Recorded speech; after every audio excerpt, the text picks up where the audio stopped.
سنو، حضرت علی نے بدر میں جنگ لڑی، احد میں حضرت علی ہیرو رہے، حنین میں حضرت علی نے جنگ لڑی، خندق کا موقع آیا، مرحب مقابلے میں آیا، مرحب۔ حضرت علی رضی اللہ تعالیٰ عنہ فرماتے 1000 کے مقابلے میں وہ لڑا کرتا تھا، میرے مقابلے میں آیا تو کہنے لگا بھتیجے تجھے پتہ ہے میں مرحب ہوں، میں مرحب ہوں، تجھے پتہ ہے کیسے مقابلہ کرو گے، تمہیں پتہ ہے؟ حضرت علی کہنے لگے مجھے تیرا نہیں پتا، مجھے تو اپنا پتا ہے۔ کعب کون ہے؟ فرمانے لگے انا اسد اللہ و رسولہ، مجھے پتا ہے کہ میں خدا کا بھی شعر ہوں، محمد مصطفیٰ کا بھی شعر ہوں۔ تم مقابلے میں تو آ، میدان لگے گا تو پتہ چلے گا۔ جب میدان لگا تو حضرت علی نے ایک ضرب لگائی تلوار کی، زیادہ نہیں، ایک ضرب لگائی، ایک ضرب لگائی تو کہتے ہیں اس کا سر بھی کاٹا، گردن بھی کاٹی، وجود بھی کاٹا، اور اتنی زور سے تلوار ماری کہ اس کے گھوڑے کے بھی 2 ٹکڑے ہو گئے۔ حضور نے کیا فرمایا؟ فرمایا ضربۃ علی فی یوم الخندق افضل من عبادت الثقلین۔ نبی پاک نے فرمایا علی کی تلوار کا ایک وار خندق کے میدان میں، ایک وار علی کی تلوار کا، فرمایا 2 جہاں میں اگر سارے لوگ نفل عبادتیں کرے تو علی کو اللہ پھر بھی زیادہ درجہ عطا فرمائے گا۔ ساری دنیا کی عبادتوں سے زیادہ درجہ لے گئے، ایک تلوار چلا کے، ایک تلوار چلا کے۔ اور جب خیبر کا دن آیا، کئی دفعہ صحابہ کہے فتح نہیں ہوئی، میرے رسول نے فرمایا سویرے میں جھنڈا دوں گا اور جس کو دوں گا اسے اللہ فتح دے گا۔ حضرت سیدنا ابو ہریرہ کہتے ہیں میں نے کان میں پوچھا، میں نے کہا حضور وہ کون ہے جس کو آپ جھنڈا دیں گے؟ چلے مجھے کان میں بتا دے وہ کون ہے۔ تو حضور نے فرمایا اس کا تعارف یہ ہے کہ وہ خدا سے بھی پیار کرتا ہے، محمد مصطفیٰ سے بھی پیار کرتا ہے۔ حضور کوئی ایک تعارف اور، تو حضور نے فرمایا خدا رسول بھی اس سے بڑا پیار کرتے ہیں۔ حضرت علی، صحابہ کہتے ہیں سارے منتظر رہے، حضرت عمر کہتے ہیں میں سویا ہی نہیں ساری رات کہ میرے ہاتھ جھنڈا آنے والا، سویرے مجھے ملے گی فتح کی نوید اور خوشخبری۔ فرماتے ہیں میں سویا ہی نہیں۔ تو حضرت علی سے پوچھا آپ کدھر تھے؟ تو جناب علی شیر خدا رضی اللہ تعالیٰ عنہ فرماتے ہیں میں تو اپنے کمرے میں سو رہا تھا، میری تو آنکھوں میں تکلیف تھی، میں سویا ہوا تھا، پتہ کیا بنا؟ کوئی آیا لے کے چلا گیا، کوئی عمر بھر بھی نہ پا سکا۔ میرے مولا تجھ سے گلا نہیں، یہ تو اپنا اپنا نصیب ہے۔ حضور سید عالم صلی اللہ علیہ وسلم نے فرمایا این علی ابن ابی طالب، علی ابن ابی طالب کو بلاؤ۔ حضرت علی رضی اللہ تعالیٰ عنہ آئے تو آنکھوں کے اوپر ہاتھ رکھے ہوئے کہ یا رسول اللہ میری آنکھوں میں درد ہے۔ فرمایا ہاتھ پیچھے کر، اللہ نے تیرے ہاتھ پہ فتح لکھ دی ہے، پیچھے کر ہاتھ۔ حضرت علی کہتے ہیں حضور نے لعاب دہن لگایا میری آنکھوں پہ، مجھے پہلے سے بھی زیادہ بہتر نظر آنا شروع ہو گیا۔ حضرت علی شیر خدا، ایک ہاتھ میں تلوار، ایک ہاتھ میں 40 گز اونچا تھا خیبر کا دروازہ، 40 گز چوڑا تھا۔ حضرت علی شیر خدا کہتے ہیں میں اللہ اکبر کے نعرے لگاتا میدان میں گیا، اللہ اکبر کے نعرے۔ میں رسول اللہ کا بھیجا گیا تو میں شان سے گیا کہ میں نے سیدھے ہاتھ میں تلوار تھی، الٹے ہاتھ سے پکڑ کے میں نے 2-3 دفعہ دروازے کو ہلایا اور اللہ اکبر کہہ کے جب میں نے پھینکا تو 40 گز دور جا کے گرا، 40۔ حضرت علی نے نا کوفے میں دعوت کی لوگوں کی، جب آپ امیر المومنین تھے دعوت کی، سب لوگ آئے، ایک نوجوان آیا جس نے شورا سنا تھا پر حضرت علی کو دیکھا نہیں تھا، اور حضور نے فرمایا نظر الی وجہ علی عبادہ، میرے علی کا چہرہ دیکھنا بھی عبادت ہے۔ تو ایک صحابی نے کہا حضور جو نہ دیکھ سکے، فرمایا ذکر علی عبادہ، ان کے لیے علی کا ذکر کرنا عبادت ہے، علی کا تذکرہ کرنا بھی ان کے لیے عبادت۔ حضرت علی کو دیکھا نہیں تھا، جوان کہتا جب میں آیا نا میں نے لوگوں سے پوچھا وہ بوڑھے مولا علی کدھر ہے جنہوں نے خیبر کا دروازہ توڑا تھا، بڑی شہرت ہے، کدھر ہے؟ کہتے ہیں حضرت علی صاحب نے بیٹھے تھے، مجھے کسی نے کہا وہ بیٹھے ہوئے۔ میں گیا تو حضرت علی اخروٹ کھا رہے تھے، تو پورا زور لگا رہے ہیں تو اخروٹ کوئی نہیں ٹوٹتا، پورا زور 2-3 دفعہ، کبھی اس دانت میں کبھی اس دانت میں، ٹوٹتا ہی نہیں۔ کہتے میں ہنسنے لگا تو حضرت علی نے مجھے پاس بلایا، کہا بیٹے ادھر آ۔ تو میں گیا تو کہنے لگے کیا سوچ رہا ہے؟ کہتے میں ڈر گیا، میں نے کہا حضور کچھ بھی نہیں۔ لیکن نہیں جو سوچ رہا تھا تو بتا۔ میں نے کہا نہیں کچھ نہیں۔ فرمانے لگے میں بتاؤں تو کیا سوچ رہا تھا؟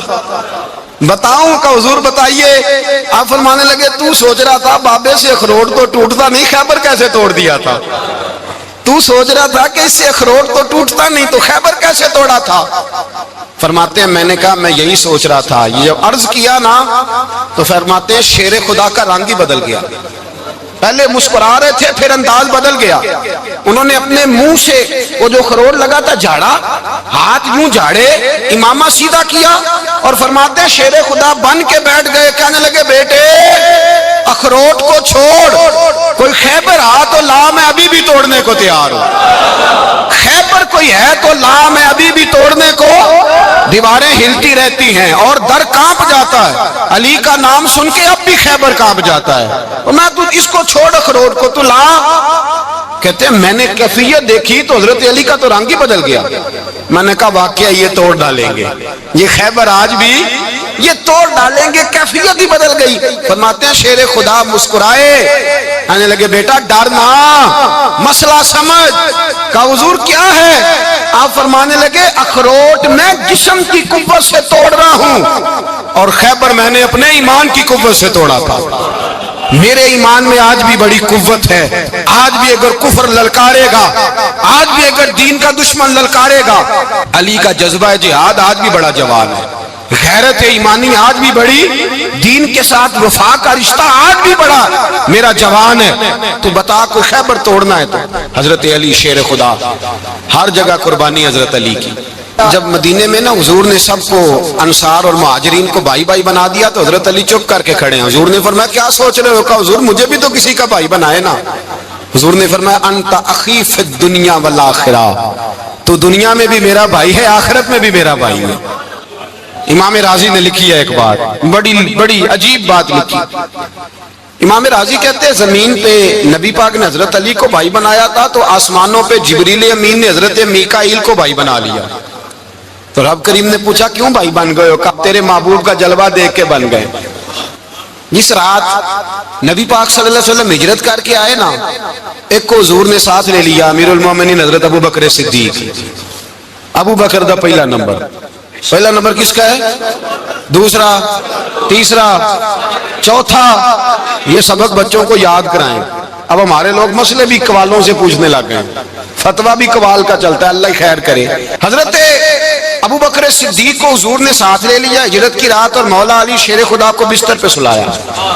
رستے میں بھی بڑا خطرہ تھا پر بستر پہ اس سے زیادہ خطرہ تھا, اس لیے کہ جب چادر میں لپٹا ہوا کوئی شخص ہے تو کسی کو کیا پتا کون ہے. اگر آ کے وہ پردہ نہ ہٹاتے ایسے ہی قتل کر دیتے تو کیا پرسانے حال ہوتا, کچھ بھی نہ ہوتا.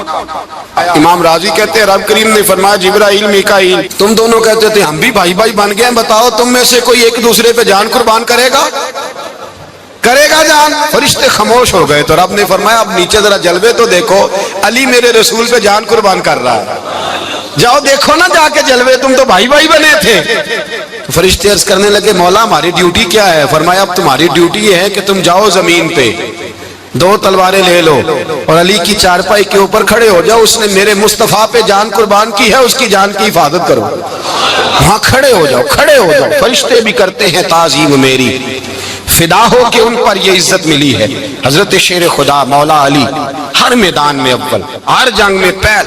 السابقون السابقون اولئک المقربون. اللہ فرماتا سبقت لینے والے سبقت لے گئے, آگے گزرنے والے آگے گزر گئے, اور یہی لوگ ہیں جنہیں رب کا قرب نصیب ہوا. حضرت علی نے مکان نہیں بنایا ساری زندگی, مکان نہیں بنایا, کوئی کاروبار نہیں کیا ساری عمر. اب اس پہلو پہ بھی ذرا غور کریں. حضرت علی رضی اللہ تعالیٰ انہوں نے کوئی بینک بیلنس نہیں بنایا. صحابہ کرام علیہم رضوان فرماتے ہیں بڑے بڑے رشتے آئے سیدہ فاطمہ کے لیے, بڑے بڑے امیر کبیر لوگوں. حضور نے فرمایا میں رب کے فیصلے کا انتظار کر رہا ہوں. ایک دن تینوں یار ان لوگوں کا خلوص دیکھے مولا علی کے ساتھ, حضرت ابو بکر, حضرت عمر, حضرت عثمان. حضرت علی ایک یہودی کے باغ میں مزدوری کر رہے تھے تو وہاں گئے اور جا کے کہا علی تو حضور سے سیدہ فاطمہ کا رشتہ کیوں نہیں طلب کرتا؟ تو حضرت علی کہنے لگے بھائیو نہ مکان ہے نہ گھر ہے نہ کچھ ہے, رشتہ کیسے مانگ لوں؟ کہا تو جا تو صحیح, ہمیں تو لگتا ہے رسول پاک تیرا انتظار کر رہے ہیں. مولا علی شیر خدا کہتے میں گیا اور جب میں حضور کی بارگاہ میں گیا تو انہوں نے مجھے یار تھے نا, تیار کر کے بھیجا, مجھے لفظ بھی سکھائے کیا کہنے ہیں, لیکن جب میں وہاں پہنچا نا تو میرے اندر طاقت ہی ختم ہو گئی بولنے کی. سلام لے کے تو حضور کے پاس بیٹھ گیا. حضور نے فرمایا علی کیسے آئے ہو؟ تو میں خاموش. پھر پوچھا کیسے آئے ہو؟ میں خاموش. پھر پوچھا کیسے آئے ہو؟ میں خاموش. کہتے دلوں کا حال جاننے والے رسول نے فرمایا علی فاطمہ کے لیے آئے ہو؟ فاطمہ کے لیے آئے ہو؟ تو حضرت علی کہتے ہیں میرا جواب بڑا نرالا ہے. میں نے کہا حضور وہ تینوں میرے پاس باغ میں گئے تھے, وہ تینوں گئے تھے, مجھے انہوں نے بھیجا ہے. کہتے رسول پاک مسکرا دیے, فرمایا علی انہوں نے نہیں تجھے بھیجا, رب کریم نے فاطمہ کا تیرے ساتھ نکاح کر دیا ہے, تیرے لیے فیصلہ ہو گیا ہے فاطمہ کا, تیرے حق میں فیصلہ ہو گیا. حضرت علی سیدہ فاطمہ کو بیاہ کے لے گئے تو حضرت زید بن حارثہ کے مکان میں, کوئی مکان نہیں. او بھائی تو دولت دیکھ کے بیٹی کی شادی کرتا ہے, سرمایہ دیکھ کے پھر دعا کراتا ہے, دعا کرے اللہ میرے داماد کو ہدایت دے دے. میرے رسول نے بیٹی کی شادی کی تقوی دیکھ کے, پرہیزگاری دیکھ کے, دینداری دیکھ کے اس شخص کو بیٹی دی جو السابقون السابقون کے درجے میں شامل, جو ان الذین آمنوا وعملوا الصالحات اولئک هم خیر البریہ کے درجے میں شامل, ان کو اپنی بیٹی دی. حضرت علی شیر خدا رضی اللہ تعالیٰ عنہ فرماتے ہیں کہ سیدہ فاطمہ الزہرا کو میں بیاہ کے لایا, سارے گھر کے کام حضرت فاطمہ نے کیے. میں مزدوری کرتا 2 گھنٹہ یا 1.5 گھنٹہ, زور سے عصر کے درمیان کام کرتے. 2 کلو کھجوریں ملی تو مولا علی نے اٹھا کے اپنی کمر پہ رکھی. باغ کا مالک کہنے لگا علی تھوڑا کام اور کر لو. فرمایا 2 کلو ہو گئیاں بڑی ہیں, 1 کلو میرے بچے کھائیں گے, 1 کلو مدینے کے غریب بچے کھائیں گے. تو کہا علی کل کیا کرو گے؟ فرمایا کل جو رب زندگی دے گا وہ روزی بھی دے گا. تو بندہ مشورہ دینے لگا. مشورہ بھی ہوتا ہے نا قریب سے, مشوروں والے بھی بڑی خرابی کرتے ہیں اللہ ماشاءاللہ. کہا علی جائز پیسے تو کٹھے کر لینے چاہیے, کیا حرج ہے, جائز کٹھے کر لیں. تو شیر خدا نے ایک جملہ کہا پر شیروں جیسا کہہ دیا. حضرت علی فرمانے لگے مال حرام ہو تو عذاب ہوتا ہے, حلال ہو تو حساب ہوتا ہے. لہذا نہ میں عذاب والا کام کرتا ہوں نہ حساب والا کام کرتا ہوں, میں کٹھے ہی نہیں کرتا.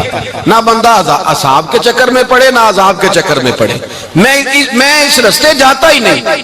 مولا کائنات شیر خدا. اور بھائی حضرت سیدنا ابو ہریرہ رضی اللہ تعالیٰ عنہ فرماتے ہیں میں جب اس بات کو یاد کرتا ہوں تو آج بھی رو پڑتا ہوں. کون سی بات؟ فرمانے لگے میں کوفے کے بازار سے گزر رہا تھا تو مولا علی شیر خدا کوفے کے چوک میں کھڑے تھے اور ہاتھ میں زرہ پکڑی ہوئی تھی, وہ والی زرہ جو بدر میں بھی ان کے پاس تھی, وہ والی زرہ جو احد, حنین, خندق اور خیبر میں بھی ان کے پاس تھی. زرہ پکڑی حضرت علی نے اور شیر خدا کہہ رہے ہیں بھائیو میری زرہ خرید لو. میری زرہ, امیر المومنین ہے اس وقت, امیر وقت ہے, بادشاہ ہے, کوفے کے بازار میں, او بھائی میری زرہ خرید لو. یہ بڑی نسبت والی ہے, بدر, احد, حنین میں میرے ساتھ رہی. اور شیر خدا فرماتے کیا ہیں؟ فرماتے ہیں جب علی نے یہ لفظ کہے تو میری چیخیں نکل گئی. حضرت علی فرمانے لگے اگر میرے پاس نیا تامد خریدنے کے پیسے ہوتے تو میں اسے کبھی نہ بیچتا, نیا تامد خریدنے کے پیسے ہوتے تو میں کبھی نہ بیچتا. حضرت علی رضی اللہ تعالیٰ عنہ نے وہ زندگی گزاری, با پردہ, پرہیزگاری, درویشی, سادگی, ساری زندگی کسی کا شکوہ نہیں کیا مولا علی. مولا علی شیر خدا فرماتے ہیں, امام سخاوی نے القول البدی میں لکھا ہے, فرماتے ہیں کہ حضرت عمر کا زمانہ مبارکہ تھا, میرا بڑا ہی دل کر رہا تھا سرکار کی زیارت کر. حضور کے وصال کو کافی سال بیت گئے, دل بڑا پریشان تھا. میں درود شریف پڑھتا پڑھتا سو گیا. میں نے خواب دیکھی کہ اللہ کے محبوب فجر کی جماعت کرا رہے ہیں. شیر ہویا میں نو ترلے لے دیاں کدی موڑ میرے ول واگاں, جے خواب میری وچ ایک بار جیامے میں ساری عمر نہ جاگاں. کہتے ہیں حضور نماز پڑھا رہے تھے فجر کی, 2 صورتیں سرکار نے پڑھی پر بڑا ہی مزہ آیا, بڑا ہی مزہ.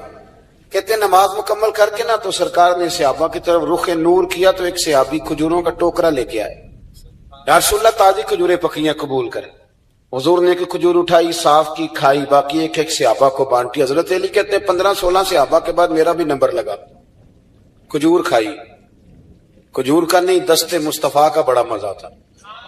کہتے ہیں بڑا ہی مزہ آیا. ابھی میں کھجور کھا ہی رہا تھا کہ مسجد نبوی میں اذان ہو گئی. مولا علی فرماتے ہیں آنکھ کھل گئی, اٹھ میں گیا پر کھجور کا ذائقہ میرے منہ میں ابھی بھی موجود تھا.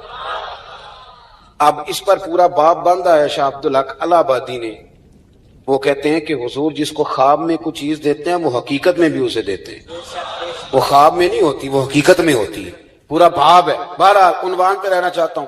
حضرت علی فرماتے ہیں میں اٹھا، وضو کیا، سنت پڑھی، مسجد چلا گیا، جا کے صف میں بیٹھ گیا. عمر فاروق آئے جماعت کرانے. کہتے ہیں عمر نے نماز شروع کی تو مجھے جھٹکا تب لگا جب عمر نے بھی وہی سورت شروع کر دی جو خواب میں سرکار نے پہلی رکعت میں پڑھی. میں سمجھا اتفاق ہے، لیکن کہتے ہیں دوسرا جھٹکا جب لگا جب دوسری رکعت میں حضرت عمر نے وہ سورت پڑھی جو حضور نے خواب میں دوسری رکعت میں پڑھی تھی.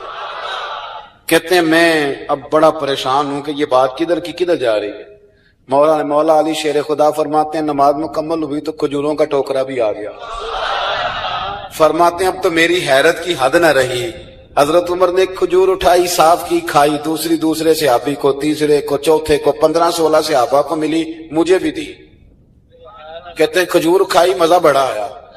حضور سے تو دوسری مانگنے کو دل کرتا تھا پر مانگی نہیں تھی، ادب تھا. عمر سے تو جرانا تھا نا اپنا. ان کا رشک دیکھیں، آپس میں رشک دیکھیں، حسد نہیں رشک. فرماتے ہیں جرانا تھا نا، تو میں نے عمر سے کہا یار ذرا ایک کھجور اور دینا نا ذرا ایک کھجور. تو کہتے ہیں جناب عمر فاروق نے کھجور اٹھائی، صاف بھی کی، میں سمجھا ملنے لگی ہے، اٹھائی بھی، صاف بھی کی، اور دوسرے صحابی کی طرف ہاتھ بڑھایا، میری طرف دیکھ کے ہلکا سا مسکرائے. فرمانے لگے علی ایسے نہ کر، اگر رات کو نبی پاک سے دوسری لیتا تو میں بھی سویرے تجھے دوسری دے دے. حضور سے دوسری لی نہیں، نبی پاک سے دوسری مانگی نہیں تو میں کیسے دے دوں. خواب میری وچ آیا سی ماہی تو میں او دے گل وچ پا لیاں باواں، ڈر دی ماری اکھ بھی نہ کھولا. ڈر دی ماری، میں ڈر دی ماری اکھ، کیونکہ آئی یہ رات وصال دیوالی. ربا اے رات مکن نہ دیویں، اے رات مکن نہ دیویں. ڈر دی ماری میں اکھ بھی نہ کھولاں، کتے پھر بچھڑ نہ جاواں. میرے رسول پاک کے غلام رشک کرتے تھے، رشک. حضرت علی کہتے ہیں میں رویا تو عمر بھی رو پڑے. کہنے لگے علی جو رات تجھے نواز کے گئے وہ میرے اوپر بھی کرم فرما کے گئے. رشک کریں خدا را، چھوڑ دیں حسد کرنا. حضرت عمر جب نعرہ لگاتے نا تو کیسر و کسرا کانپتے. سفیر آتے روم کے ملنے کے لیے تو کہتے جاؤ عمر نفل پڑھ رہے ہیں، ٹائم کوئی نہیں. ایک دن اندر میٹنگ ہو رہی تھی، حضرت عمر میٹنگ میں بیٹھے تھے. آپ کے بیٹے ملنے آئے عبداللہ ابن عمر. ابا جی اندر آ جاؤ. فرمایا دروازے پہ کھڑا ہو، میں ضروری بات کر رہا ہوں، اندر نہ آنا. جناب عبداللہ ابن عمر کہتے ہیں میں دروازے پہ کھڑا ہو گیا. تھوڑی دیر گزری تو امام حسین بھی آ گئے. ایک حدیث میں، ایک روایت میں امام حسن کا لفظ بھی ہے. امام حسین آئے، آ کے عبداللہ ابن عمر سے کہنے لگے عمر فاروق اندر ہے؟ تو کہا وہ اندر تو ہے. تو کہا آپ کیوں دروازے پہ کھڑے؟ کہنے لگے ابا جی نے کہا ہے یہاں انتظار کرو، میں کوئی ضروری بات کر رہا ہوں. لیکن شہزادے میرے لیے کہا ہے، میرے لیے، آپ جانا چاہیں تو چلے جائیں. امام حسین کہنے لگے امیر المومنین کوئی بات کر رہے ہوں گے، میں ظہر کے وقت مسجد میں مل لوں گا، ظہر کا ٹائم آئے گا نا تو میں مسجد میں مل لوں گا. یہ کہہ کے چلے گئے. حضرت عمر باہر آئے تو حضرت عبداللہ ابن عمر سے کہا کہ کوئی آیا تو نہیں؟ عرض کی حضور حسین ابن علی آئے. حسین ابن علی. تو کہا اندر کیوں نہیں بھیجا؟ کہا میں نے کہا تھا بے شک چلے جائیں، لیکن وہ کہہ رہے تھے کہ میں ظہر کے وقت مسجد میں مل لوں گا. تو سیدنا عمر فاروق فرمانے لگے عبداللہ تجھے تیری ماں روئے، حسین کو کیوں واپس بھیجا؟ پھر عمر دنیا داروں کے سامنے ڈٹنا، کھڑا ہونا عمر پہ ختم ہے، لیکن جو اندر کی بات ہے نا، روح کی، جو عقیدت کی بات ہے، جو وفا کا رشتہ ہے، اس کو کون سمجھے؟ یہ جو روح کی مجبوریاں ہیں، یہ جو وفا کی مجبوریاں ہیں، اسے لوگ کیا سمجھیں؟ انہیں کیا پتا کہ مرشد کے بیٹے کے پیر چومنے میں حسن کیا ہوتا ہے. انہیں کیا پتا کہ جب استاد کا بیٹا گھر میں آتا ہے تو دل کرتا ہے مکان بیچ کے اسے دے دیں، اس کے باپ کی نیکیاں بڑی ہیں. جناب عمر فاروق دوڑے گئے، امام حسین کے دروازے پہ دستک دی. امام حسین باہر رکھا، شہزادے یار ملنے آئے تھے، بغیر ملے کیوں آ گئے؟ عرض کی کہ آپ مصروف تھے، آپ کے اپنے بیٹے بھی دروازے پہ کھڑے تھے تو میں واپس آ گیا. امام حسین کہتے عمر جذبات میں آ گئے.